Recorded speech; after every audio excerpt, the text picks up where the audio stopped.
नमस्कार दर्शकों, ये मौसम एक ऐसा मौसम है जिसे हम सस्पेंड के मौसम कह सकते हैं, सस्पेंड का समय कह सकते हैं। ये काल अमृत काल नहीं, सस्पेंड काल है। मैं ऐसा क्यों कह रहा हूं, इसे आप भली भांति समझिएगा। एक एमपी को, केवल एक एमपी को बचाने के चक्कर में 92 एमपी को सस्पेंड कर दिया गया है। क्यों किया गया है? ये एमपी हैं कौन और क्यों इतने मोदी जी के, क्यों इतने अमित शाह जी के ये प्रिय हैं जिसे बचाने की कोशिश की जा रही है, ये भी हम आपको विस्तार से बताएंगे। जी हां, इस शख्स को आप ध्यान से देखिएगा। ये वही शख्स हैं जिनके चलते संसद भवन में सुरक्षा चूक हुई है। इनसे सवाल नहीं पूछा जा सकता, ना इनको सस्पेंड किया जा सकता है। इसीलिए मोदी जी के इशारे पर अध्यक्ष महोदय ने 92 एमपी को फिर से सस्पेंड कर दिया है। थोक के भाव में सस्पेंड और बिल्कुल होलसेल की जगह में यह सस्पेंड किया जा रहा है। कारण क्या है, आप सुनकर दंग रह जाएंगे, चौंक जाएंगे। बता दें, ये जो दिख रहा है फोटो में, ये एक ऐसा एमपी है जो अमित शाह जी के और मोदी जी के खास प्रिय हैं। क्यों प्रिय हैं, ये भी हम आपको बताते ये भी चलते हैं कि ऐसा क्या घटना घट गई जो ये इतने खास हो गए, प्रिय हो गए। आप देखिए, ध्यान से समझिएगा और सुनिएगा जरा। ये महोदय 2008 के पहले एक रिपोर्टर था, रिपोर्टर की काम करता था कर्नाटका के एक विजय न्यूज़पेपर में। बतौर रिपोर्टर मेरे तरह ही काम करते थे ये, किंतु इन्होंने 2008 में मोदी जी पर एक किताब लिख दी। किताब में इतने अच्छे लफ्ज़ों का इस्तेमाल किया, इतने तारीफ इन्होंने कर दी, और जिसके चलते इन्हें क्या मिला आप आगे समझिएगा। जैसे इन्होंने 2008 में मोदी जी के नाम पर कसीदे पढ़े और किताबें लिखी, उस किताब की जानकारी मोदी जी को हुई तो मोदी जी की इन पर कृपा आशीर्वाद हुई और आशीर्वाद के रूप में इन्हें टिकट मिला और लगातार 2 बार ये सांसद बन गए हैं। टिकट मिलने के बाद जीत के आ गए हैं।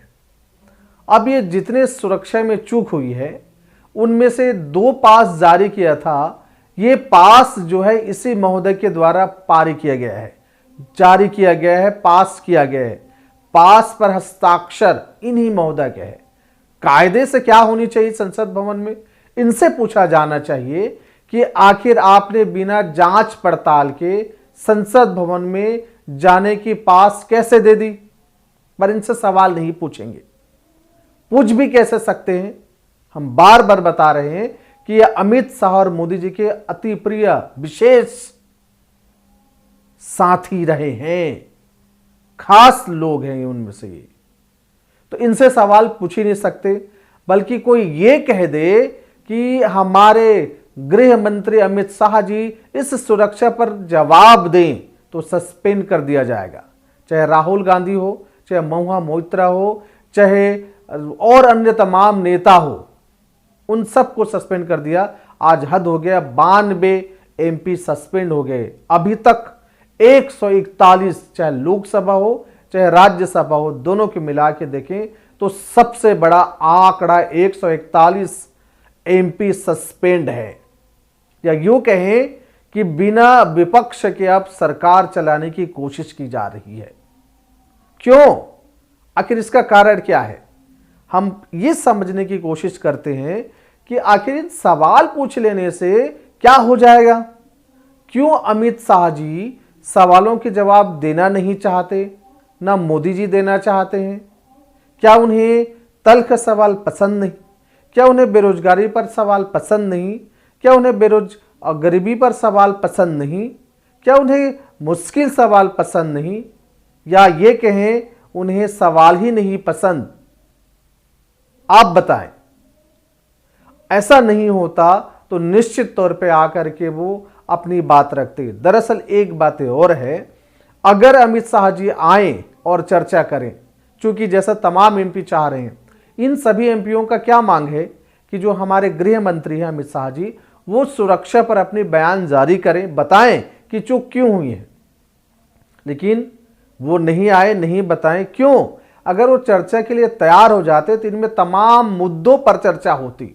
सुरक्षा चूक कैसे हुई, क्या कारण था कि ये बच्चे, ये युवा, पढ़े लिखे युवा भी हैं इसमें, ये आकर के इस तरीके से घटना को अंजाम दिया। क्या बेरोजगारी सच में कारण है, क्या गरीबी सच में कारण है, क्या महंगाई सच में कारण है। इन विषयों पर चर्चा ना हो पाए, इसीलिए अमित शाह जी और मोदी जी और उनके तमाम लोग इससे बचना चाहते हैं। और इसके बदले में अगर आप सवाल उठाते हैं, सवाल पूछते हैं, तो आपको सस्पेंड कर दिया जाएगा। 1 दिन 2 दिन के लिए नहीं, लंबे समय के लिए आपको सस्पेंड कर दिया जाएगा। आखिर क्यों? क्या यही लोकतंत्र है? क्या ऐसा होना चाहिए?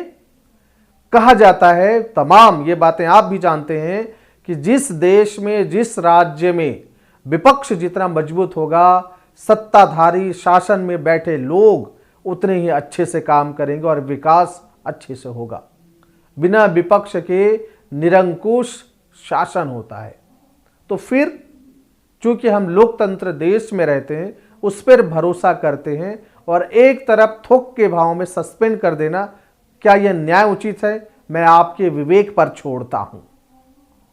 लेकिन याद रखें, 141 एमपी को सस्पेंड कर दिया गया, पर इस बीजेपी के एक शिरोमणि एमपी को सवाल नहीं पूछा जा सकता, ना सस्पेंड किया गया है। एक बड़ा सवाल है दोस्तों, इसे बहुत धैर्य से समझिएगा, सुनिएगा भी। आखिर क्यों?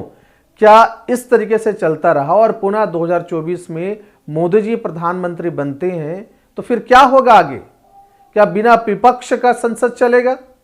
और बिना विपक्ष का संसद होता भी है क्या? या एक निरंकुश शासन जारी हो जाएगा? चाहे जो भी हो, कांग्रेस के टाइम पे भी इस तरीके से घटना हुई थी, लेकिन इतने बड़े पैमाने पे बिल्कुल नहीं। आज हम 21वीं सदी पर प्रवेश कर गए हैं, हम विकसित राष्ट्र की ओर अग्रसर हो रहे हैं, लेकिन हमारी मानसिकता हो कैसे रही है, हमारे प्रजातंत्र के साथ, हमारे लोकतंत्र के साथ ये हो क्या रहा है, ये सोचने वाली बातें हैं। आप सोचिए, आप विचारिए इस विषय में कि आखिर ऐसा क्यों? क्या सच में मौजूदा मुद्दों का भटकाने की कोशिश है और इसे किसी और रास्ते में ध्रुवीकरण करने की कोशिश की जा रही है? आप जरूर सोचें। अच्छा लगा तो चैनल को लाइक, सब्सक्राइब जरूर करें और बताएं कमेंट बॉक्स में कि क्या यह सही है या गलत। जी हां, देखते रहिए महानदी न्यूज़। जय हिंद, जय छत्तीसगढ़।